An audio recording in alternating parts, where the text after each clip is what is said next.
All right.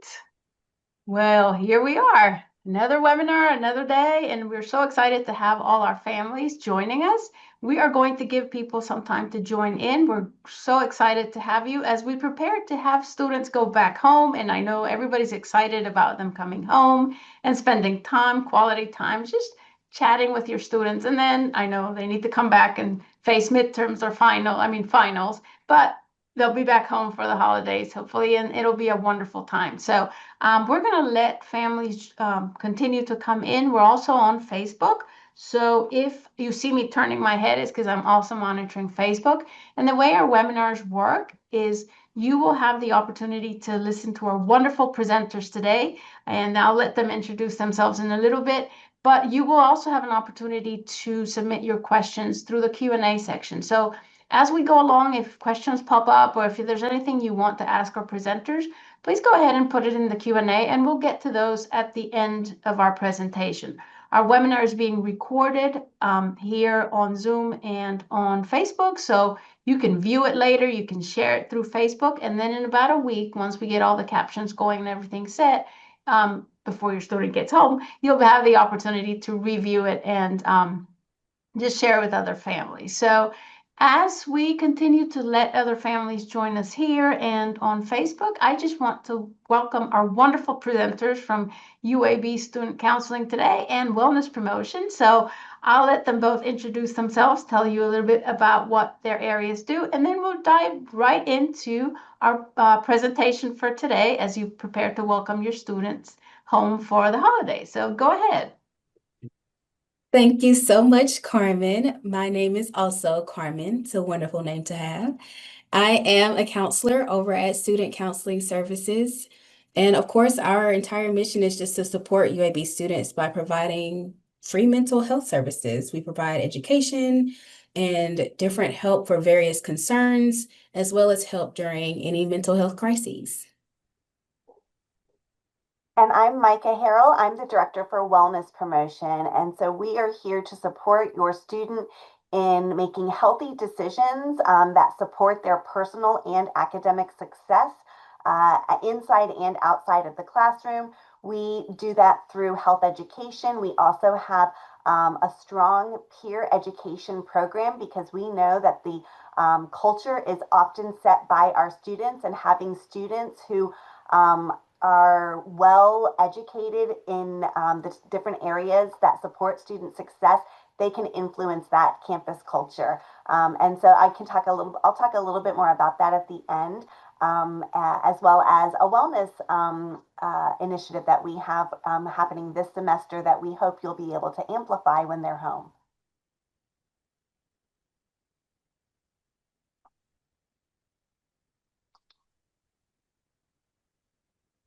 And with that, Carmen, I'm going to go ahead and close my video so that you can get started in the first portion of the webinar, and then I'll hop back on when you're done. Okay, so let's get started. Today, as you can see, we'll be talking about providing an overwhelm-free holiday visit for your students as they come home, because we know it can come with some various adjustments and things that you want to be prepared for before they actually get there. So these are going to be our topics for today: managing our expectations, recognizing when there is a concern that you might want to talk with your student about, how to be supportive. So being supportive for them as they come home for the break, and then what self-care can look like for your student and for your family during the break. So for one, starting with expectation management, these are kind of some overview things we like to communicate and to help people start thinking about. So communicating before the break can help prevent different misunderstandings. For example, if you have different plans that you want to do with your student, or if you have different things that you know you want your family to be a part of, communicating that ahead of time can prevent misunderstandings once they're actually there. Expect rest to be a priority. So keep in mind they're coming straight from finals. They're coming straight from the fall semester. So expect them to come home and want to just rest. Leave space for that flexibility just in case they decide to spend a little more time sleeping or just being unproductive than you would have expected them to. Try to avoid taking it personal if they do prioritize time with their friends. So again, if they have a lot of friends back home that they don't get to see often when they're at school, try not to take it personally if they get home for the break and they decide like, okay, well, I want to spend time with my friends for the majority of the break so that I can get all of my friend time in before I go back to school. So again, try not to take that personally in case that does happen. And then focusing on connection rather than control. So aim to maintain a low pressure environment. And what that means is just trying to incorporate things that are low stakes, low pressure, like quality time that doesn't require a lot of them. So that can look like running errands together or watching movies together or going grocery shopping together, things that necessarily don't take and require a lot of effort on their part. So we know that with coming home, it can be a mix of emotions, right? So you might have some people in this first kind of graphic here where they are very eager, ready to go home. It says like it's literally my only goal is to go home. And then you have on the far right, I don't always travel home for the holidays, but when I do, I remember why I left in the first place. So you want to be able to create a nice balance of creating that welcoming environment for your student, trying to keep it overwhelm free, because in the middle, you can see all of these different emotions that might come with taking that break and being at home. So you might see excitement, you might see joy, you might see a little bit of angst and anxiety. So a lot of different things can be happening to just keep in mind overall.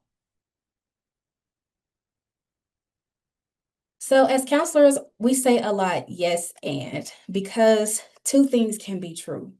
We can feel grateful and we can feel sad about how family dynamics might have changed while we've been at school. We can enjoy extra time with loved ones, and we can also feel overwhelmed by their presence. So if you have a really big family and if you practice Thanksgiving, for example, that can feel a little bit overwhelming at times, even though you're enjoying spending extra time with loved ones. You can be hopeful and feel exhausted from stress. And then we can be a source of support for others. And we can also prioritize self care and make sure that we're filling our own cup. So just acknowledging two things can indeed be true. Things to consider before your student actually comes home.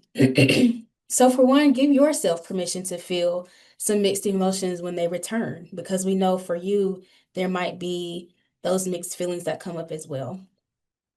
Try not to overschedule day one. So again, don't be surprised if they want to prioritize rest or if they're not quite ready to be super engaged at first or do all the family outings. So try not to overschedule when they first return home.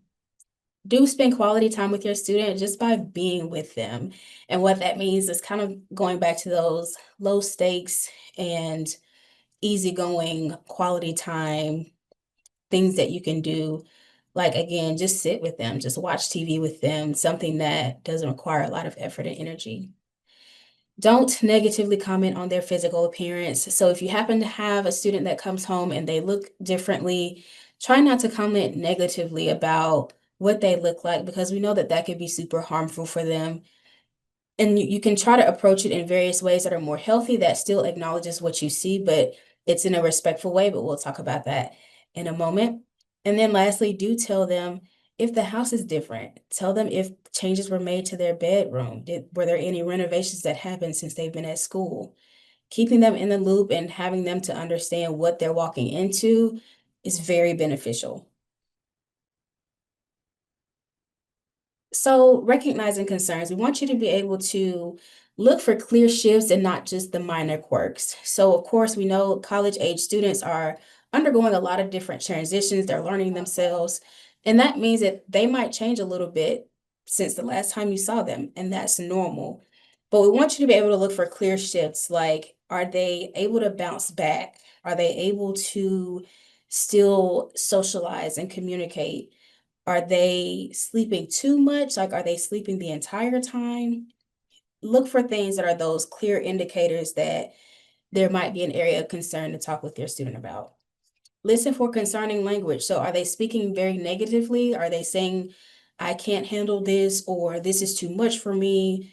Things like that that could be a little bit concerning. Try to be attentive to their stress recovery again. So, Are they able to bounce back? Are they able to get back into their selves that you know them to be? Trust your gut, but stay curious and not alarmist. So if you feel in your gut that something might be off with your student, you can trust that and just approach it from a curious angle rather than setting off all the alarms, because that can be a little bit of a turnoff for them as well, because then it seems like they might take that as being too much of a concern, or they might shut down a little bit and not want to open up about whatever the concern might be. So again, just try to stay curious about it.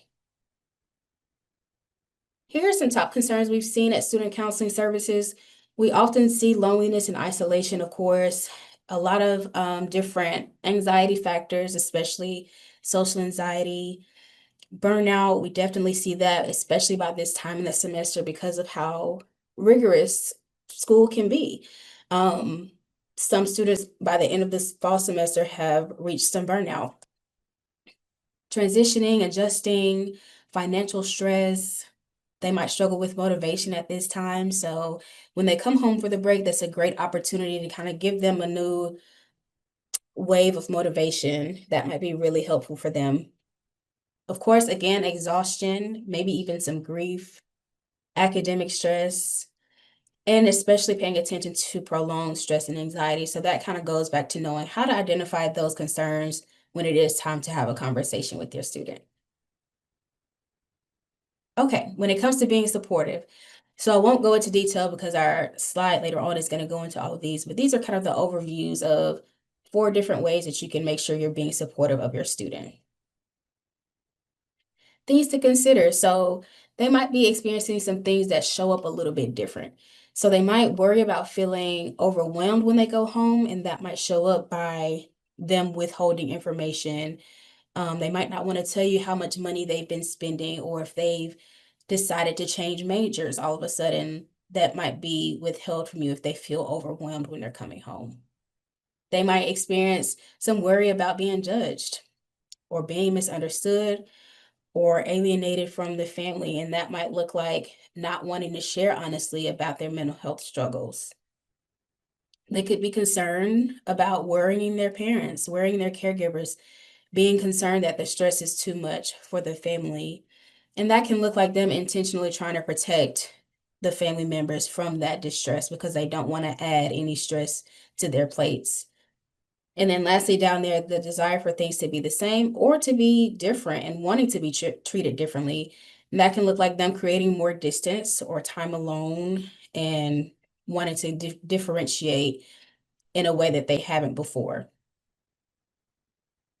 So some tips for talking with your students. Respect, of course, being careful of the language that you're using. You don't want to come across as judgmental or non-approving. Try to stay objective and just state observations that you see. That can be much more affirming long term. So for example, going back to addressing their appearance, and if they get a new haircut that you weren't expecting, simply stating like, oh, I see you have a new haircut. And then allowing them to share with you how they feel about their haircut first before using any harmful language up front. Curiosity, so practicing that active listening, asking those open-ended questions that will allow them to give you a response that's not just a yes or no response. Be accepting your student as they are. Try to manage your feelings about their choices. Again, they are growing into their own person, and so they might be making new choices, and so it's important to be able to manage your feelings and try to let go of expectations that you would have wanted them to be doing rather than, just accepting your student as they are. And then hope. If your student is stressed, tired, overwhelmed, try to remind them that they're not alone. Try to instill that hope and encouragement. Let them know that they can seek help and remind them that they do have support and that they are loved. Those are really important when you're communicating with them over the break. Okay, and then family self-care. So honoring quiet time, setting those healthy boundaries, and that's for yourself and for your students. It's very important to understand, again, communicating upfront what you're expecting the break to look like. Do you want to allow for family activities and outings, or do you want to just spend a lot of quiet time and a lot of time around the house with loved ones? Share the load. So when it comes to those household responsibilities that everyone can lend a hand with, try to share that load as much as you can so that you're not trying to tackle everything by yourself over the break. Create those low pressure connections. So cooking together, running errands together, watching TV, the things that I talked about earlier. And then revisit traditions very thoughtfully. So consider the things that you've been doing with and for your family and what's really, really important to you. And think through, okay, based on who I know my student to be, is this still something that I want to do the exact same way, or are there things that I might want to do a little bit differently? So thinking through those things to make sure that you're revisiting your traditions thoughtfully. So as a recap, set realistic expectations. Try not to expect the perfect holiday. That can get super stressful. Avoid the over scheduling. Try to stay flexible in case your student decides to have different plans. Pay attention to those clear shifts whenever there's a concern that needs to be spotted. Practice respect and active listening, gratitude as well. That can be very helpful during this time. And then encourage a real break. Try to be present in the moment and try to actually promote, like, okay, this is the time for you to be able to rest so that you can be energized once you return to campus. This is our UAB Well app. We promote this whenever we do different presentations across campus to let students know this is like a mental health hub. So you can create self-care plans here. You can create a daily habit tracker. You can journal. You can access different wellness resources that are on campus that are digital.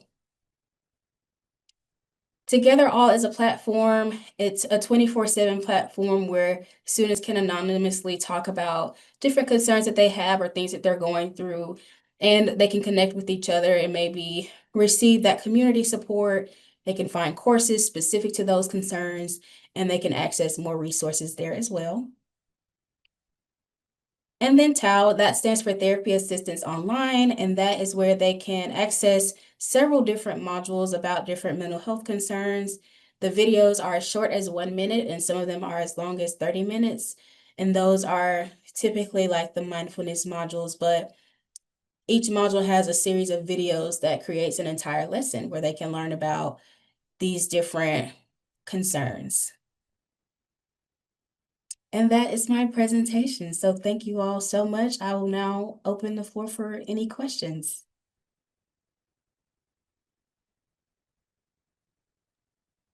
Well, thank you, Carmen. And so we're going to move along. I don't see any questions right now, but again, if you have questions that you want to pose, you are welcome to put them in the Q&A, and we'll move into Micah's section on wellness promotion, and then we'll have and continue our conversation. So thank you, Carmen, and welcome, Micah.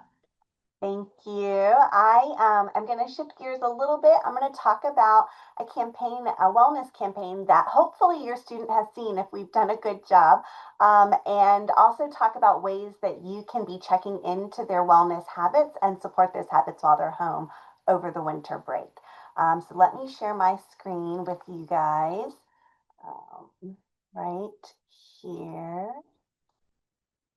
And hopefully, Carmen, please let me know if I do not have it on the correct presentation side. There we go. Perfect. Okay. All right. So we have a campaign that's happening that's called Feel Your Best campaign. And as I mentioned, we're going to talk about how we are supporting student wellness during the academic year and how you can also be having conversations and supporting their wellness when you're checking in with them throughout the year and then while they're home through the break. And so this campaign is very student-centered. We involved a lot of students in both the development and the design. The designer is one of our own undergraduate students in the Fine Arts program here. And the goal of the program is to educate and engage students in prioritizing their wellness. And we want to encourage them to engage in low to no cost practices so that financial barriers are not are not an issue, and to really prioritize what we know in the research is evidence-based behaviors that just make us feel our best. And so we are giving them little reminders of how to do that. Very quickly, we developed this starting really in summer of 24, and we piloted it in the spring of 25. And so now we are doing a year-long campaign throughout the fall and spring of this semester. So to highlight the campaign, we have a campus campaign and we have a website. The campus campaign is going to prioritize these 7 behaviors to help students feel their best. And honestly, these behaviors help us all feel our best. This is not just for college students. This is something that every one of us can be benefiting from. And so maybe it will even help you think about, what are you doing in these different areas? We do have the timeline of the campaign. We roll it out on a monthly basis, and we really have been intentional about when we know behaviors are particularly needed. So human connection is when students are just getting to campus. They're forming their study groups. They're forming their friend groups. They're getting back to their friend groups. Maybe they even have a new roommate. Maybe they're getting involved in a student organization. We want them to do those things. And so vitamin and human connection is what we talk about when they first get to campus. October is when midterms are rolling around, and students often forego sleep to pull all-nighters and to study and to get papers done. And we actually know that sleep is so important to their ability to be productive, to learn material, to actually be more productive in less time than to try to not sleep and take more time to study. And so we prioritize that. Gratitude with November, we are in the month of Thanksgiving, and we just hope that students are at a place where they can appreciate little things. They've gone through a lot already in the semester. They've just come out of midterms, they're going into finals, and we do want to help them have that optimistic outlook and to be thankful kind of for where they are in their journey. And then over December and January, we want to be promoting movement. They are maybe going home. They are maybe a little bit more sedentary. It's colder throughout December and January. So what could they do to kind of just get their body moving? February, we move into some healthy food, thinking about their nutrition. Again, March, we're prioritizing rest and relaxation because we know it is such a busy time of the year, and that they need to balance that kind of level of busyness with some downtime. And then finally, nature, really encouraging students to really think about how are they engaging with nature and enjoying the reset that occurs with nature. So this is just a glimpse of what we're doing in terms of when we're promoting these behaviors with your students. They, again, as I said, hopefully have really seen this throughout campus. When you get home, I would love for you to say, have you seen this Feel Your Best campaign? Sometimes the students refer to it as the vitamin campaign, but we are all around campus in a number of different ways. And here's some examples. I'm not going to spend too much time because I'm going to show you the website, and you'll be able to go to the website and see a little bit more about these. But you see, we have these messages that are different. So we have complementary messages. Some of them are very simple. Just feel your best. Talk with others. Others actually say, here's how you can do that. You can choose humans over screens. You can talk to people in your class. You can join our student organizations. You can attend events and meet people. And so these are different ways that we encourage students. So for Vitamin Z, our core message is get 7 to 9 hours. And then we tell them kind of the how. Set the regular sleep schedule. Have a calming night routine. Think about how your room is set up. Think about your caffeine intake. For vitamin M, that's our movement. Move your body. And we really try to say, here's all the ways that you can do that. Again, low to no cost. All students have access to our amazing campus recreation facility. We want them to go in there, but maybe that's not for them. They could just walk. They could just take stretches. They could find fun ways in their residence hall to break a sweat. Vitamin N is nature. Core message is just get outside. And sometimes you just can't get outside. And so how can you get more nature? Sometimes you could even just look out your window and notice nature. If you do have an opportunity to take a break outdoors, do it. We have so many parks that are nearby, and we have our gorgeous campus green, which is what when my video is up is behind me on my screensaver. And then for vitamin G, we have our give thanks and little simple ways that students can do that. We have nutrition, really talking with students about the importance of really thinking about what they're eating and the nutritional value of that, because that makes a difference in their brain power and in their energy. And so we talk about eating a variety of foods and really kind of thinking about really eating 3 meals and snacks, as well as meal prepping so that they're prepared for busy days, and prioritizing protein, whole foods, and grains. And then our last one for the visual campaign is rest and relax. And our core message is for them to find downtime, taking breaks often, having a relaxing hobby, just even engaging in deep breath work daily, and chilling with friends. And so the website has 2 additional behaviors that we aren't featuring. We got feedback from students that they felt like these other 7 were more relevant for their well-being. And so we know that service and art are both also evidence-based practices that help individuals feel their best. And so we do encourage students to do that. I want to really quickly shift to share my screen in a different way so that I can show you the website. Carmen, I believe, has put the link in there. And so let me, all right, hopefully you can see our website right now. And so this is the website you can go to, and if they haven't seen it, I would encourage you to have them look at it if they're up for it. And so you can go here and you can see the different messages that we're prioritizing. But what I really wanted to show was that we actually have some of these reflection questions that you may use maybe in conversations with your student, asking your student to think about, are they satisfied with their human connections? Maybe they have some goals of people they want to talk to or ways they want to connect. And then we have so many campus resources as well as community and national resources that students can then kind of go to learn more. And so you see we have that for all of our different areas. And you can come in here. We link to TAO, which is one of the things that Carmen mentioned as a resource for our students. And so you can go through here and you can just kind of see all of the different, here's the arts and service, which we don't have in the visual campaign, but we do have online. And so I'm going to go back to my presentation. I just wanted to walk through that with you. And so let me go back to my screen and share.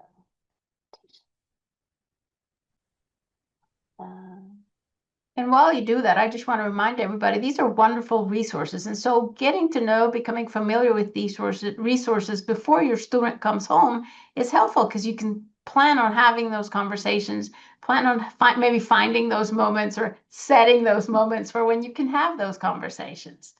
Go ahead, Micah. Yes, thank you. So we know that these behaviors, let me see.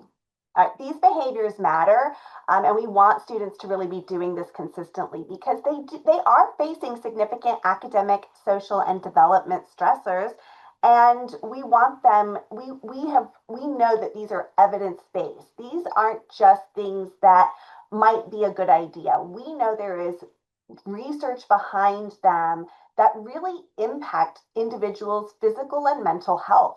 And it helps them manage the stress that they're under and improve their own resilience. It supports, obviously, their mental and physical health, as I just said, but also these things help them with their academics and their focus, their memory, their learning, and setting the stage for them as they are these young emerging adults to build these strong habits for healthy long-term well-being.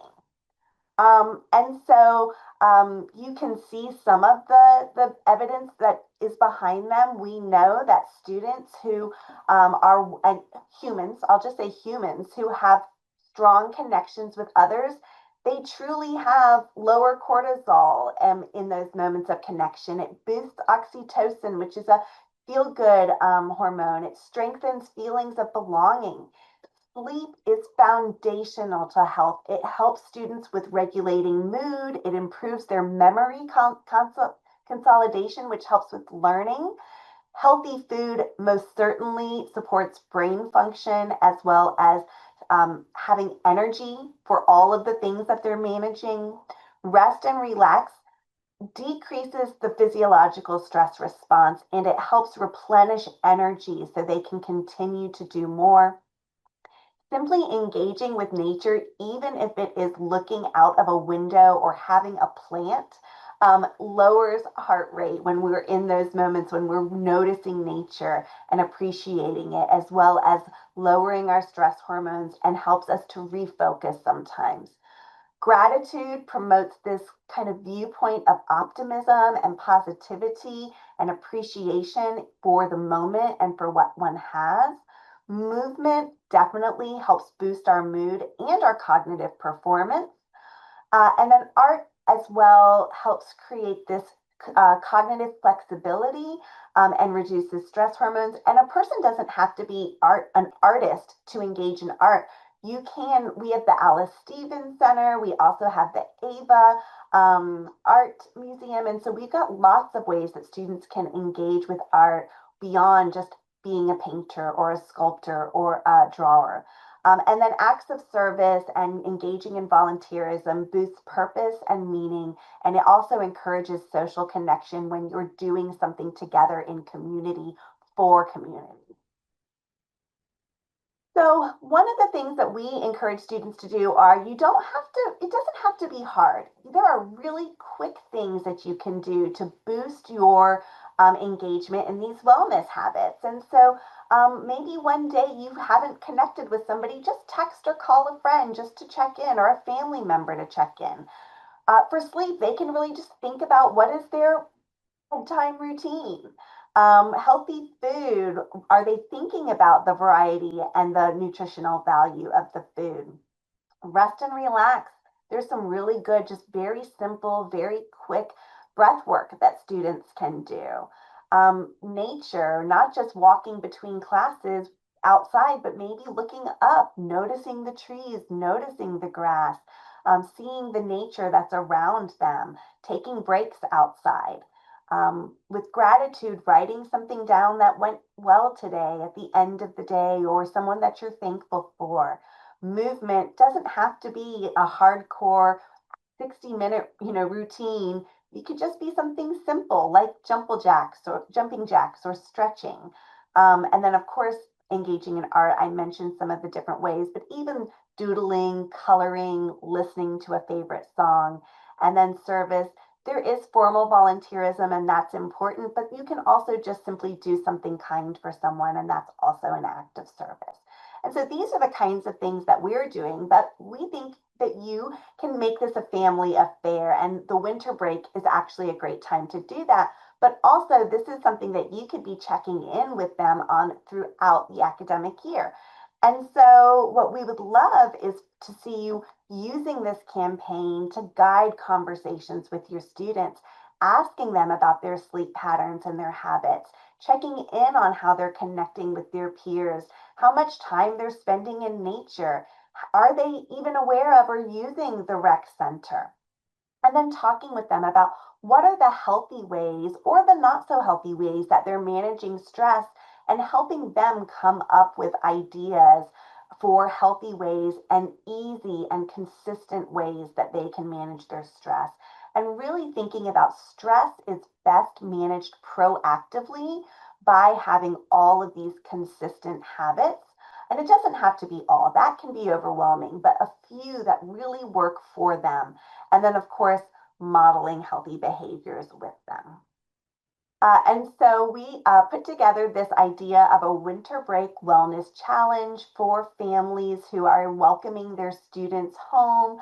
As Carmen said, I think it is important for them to for you to allow them their own space. They may have their own agenda, but you could also offer opportunities to do things together, like go for a nature walk, visit a local park, Perhaps find a healthy recipe that they can cook with you. We've got a budget friendly, we know students are often on budgets. We have a budget friendly link on our website. Family game nights offer such opportunities for human connection, winter crafting, but then also rest and relax, planning for low stress days with no errands or obligations.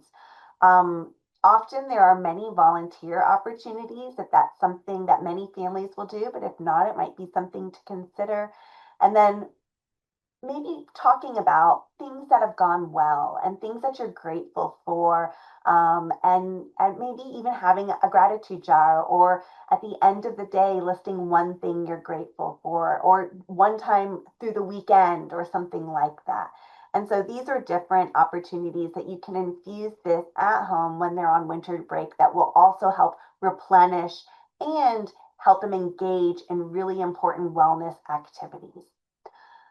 The last thing that I'm going to mention is that we are here really to support the wellness of your student. And so we want them to get involved with us. And UAB is a huge university. There are so many opportunities. And so your student may actually not be aware of our department and some of the ways they can get involved.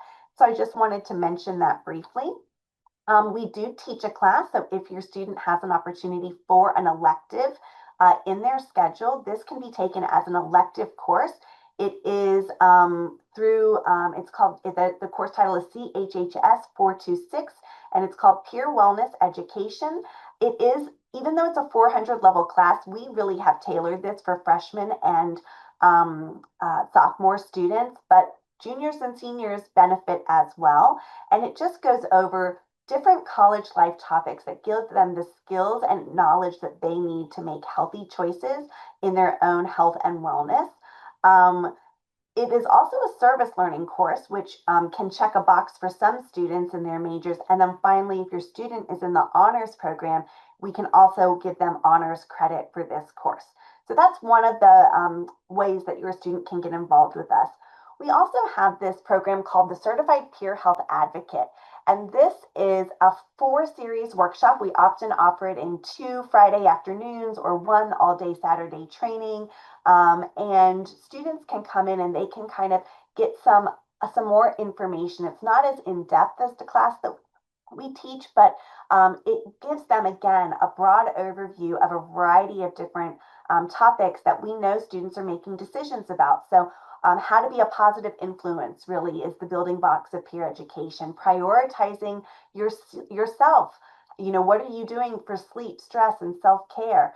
Party smarter. So if you are in social situations where alcohol is around, what can you do and how do you make healthy choices related to that? And then communication and consent as it comes to relationships with others. And they can register and engage for any of our workshops. We'll have a number of them scheduled for the spring semester. And if your students do that, they then have an opportunity to work with our department either in a part-time student position or as a volunteer as one of our promoters of wellness student health educators. And so these students have opportunities to go out to lead workshops, to lead tabling events where they're having conversations with other students, and they're just being a positive influence and supporting students in their wellness and making healthy choices. And one of the things that we know is that the students who take our class, who do these workshops, and who become peer educators with us, not only are they positively influencing others, but they are significantly influenced even more probably than the people who they're influencing. And so we hope that you would encourage them, if they have room, at least to know about us, to be engaging with us, that we can support their wellness as thoroughly as possible.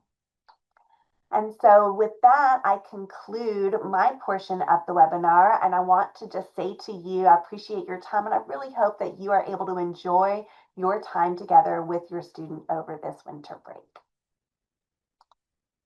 So thank you, Carmen and Micah. And it's wonderful to hear all of the things that families can do. I know everybody's excited about welcoming students. So now you have tools, you have tips, you have conversational resources that you can use to engage with your student.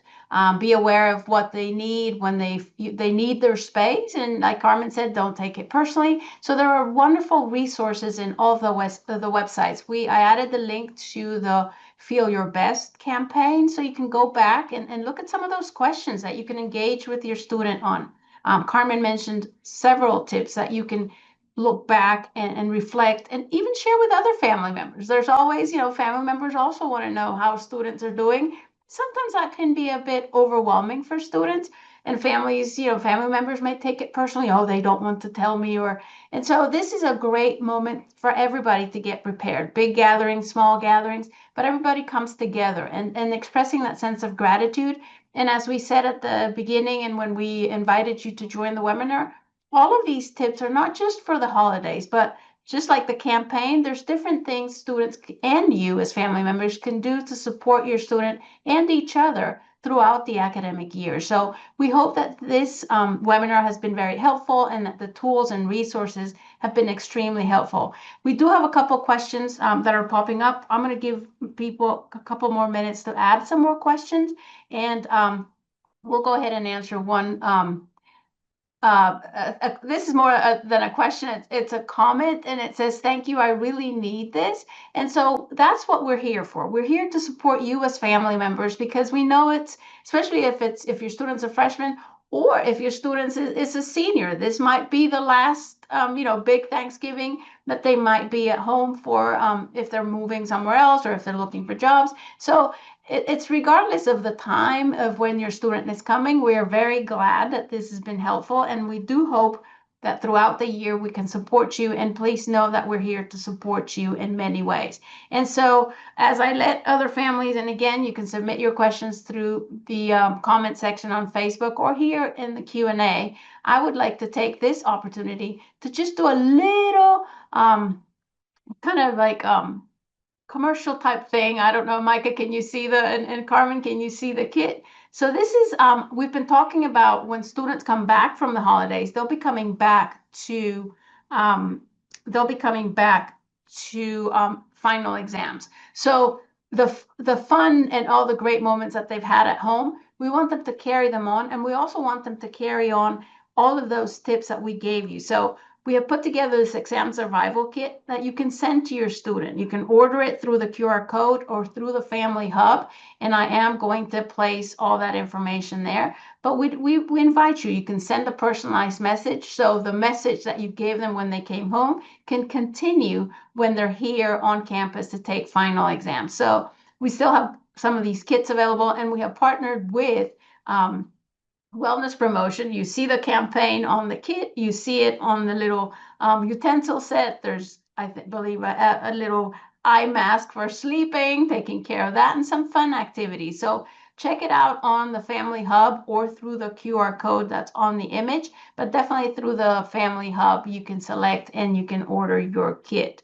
And so I want to also make sure that I put that link on the chat. If you want to order it now, just click on that link. So if there are any other questions, please put them on the Q&A and on the comment section. And while we wait for that, or as we conclude our webinar, are there any last minute tips or suggestions or recommendations, Carmen or Micah, that you would like to provide our family? Really just to take care of yourselves and take care of each other. For a lot of people, it's an exciting time and it's a very loving and warm time. And for some people, it's a really difficult time to go home for the holidays. And so just taking care of yourself, taking care of others, and practicing that self-care. I don't have anything else to add. I just completely agree, and think about how you're investing in your wellness as well as checking into your students' wellness. And we do have a question about the kits, and I'm so grateful that you asked, because the kits will be distributed out of McMahon's Residence Life office on December the 3rd. So if you purchase a kit for your student, we will put everything together, and students will get a notice on their dorm room door if they live on campus, and they'll know something is waiting for them at the McMahon Residence Life office, and they'll come and pick up the kit with your personalized message. If they live off campus, we will send them an email saying something is waiting for you in the off-campus student lounge that you got sent from home. We don't want to spoil the surprise, so we don't really tell them it's an exam survival kit. But if they don't show up to pick it up, we will have to ruin the surprise and say, they sent you something. But I think the most important thing of the kit, besides, reminding them of the campaign and being healthy throughout the year, is that message that you send them. They're coming home to their final exams. It might be their first semester. It might be their last semester. Regardless, it's a wonderful time to just remind them how much you are there for them, how much you're rooting for their success. And so we are here with you on that journey. And so thank you to all for attending our webinar today. Thank you, Micah and Carmen, for being with us today. And we will post this again. It'll stay live. It'll stay on Facebook, and you can share with other family members. And we will have it on our website, uab.edu/families, with captions within a week. So have a wonderful rest of your day, everybody. And thank you, Carmen and Micah, for joining us today. Have a great afternoon, everybody, and happy Thanksgiving.